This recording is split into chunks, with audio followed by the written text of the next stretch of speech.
भक्त श्री नामदेव जी का जन्म 10 महीने मां के गर्भ में रहकर हुआ था। बचपन से ही वो भगवान के बहुत बड़े भक्त थे।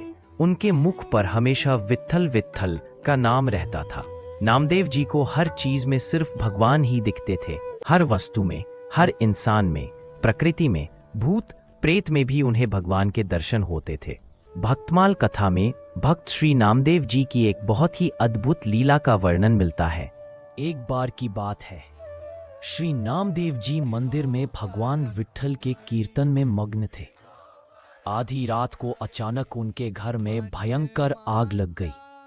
गांव के लोग दौड़ कर आए और नामदेव जी को बताया कि उनका घर जल रहा है। लेकिन नामदेव जी ने कीर्तन में किसी भी तरह का विघ्न नहीं चाहा। वो भजन में ही लगे रहे। उनका यह व्यवहार देखकर गांव वाले उनका मजाक उड़ाने लगे।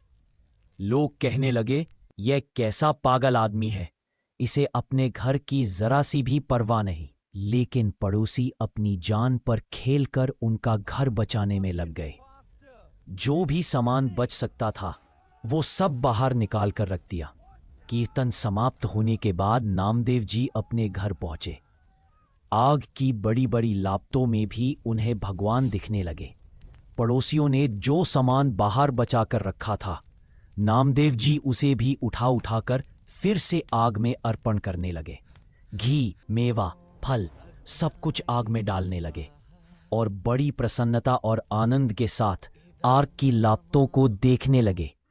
ये सब देखकर गांव वाले कहने लगे, हे भगवान, ये आदमी आधा पागल नहीं, पूरा पागल है, महापागल। गांव वालों ने पूछा, तुम्हें इन आग की लपटों में भगवान कहाँ दिख रहे हैं?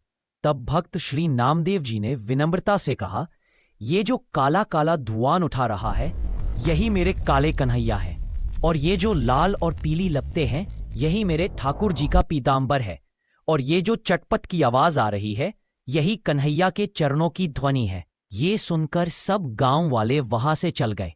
तब भगवान स्वयं प्रकट हुए और अपने भक्त को दर्शन देकर आशीर्वाद दिया।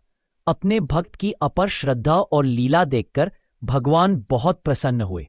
अगली सुबह भगवान ने एक गरीब मजदूर का रूप धारण किया और माता रुक्मिणी जी ने मजदूर की पत्नी का रूप लिया। दोनों अपने सिर पर बांस, घास और भूसा उठाकर नामदेव जी के घर आए। दोनों ने अपने हाथों से उनका घर दोबारा बना दिया और आशीर्वाद देकर अंतर ध्यान हो गए। इस प्रकार भक्त श्री नामदेव जी का पूरा जीवन भगवान की भक्ति, भजन और कीर्तन में ही व्यतीत हुआ। पंडुरंग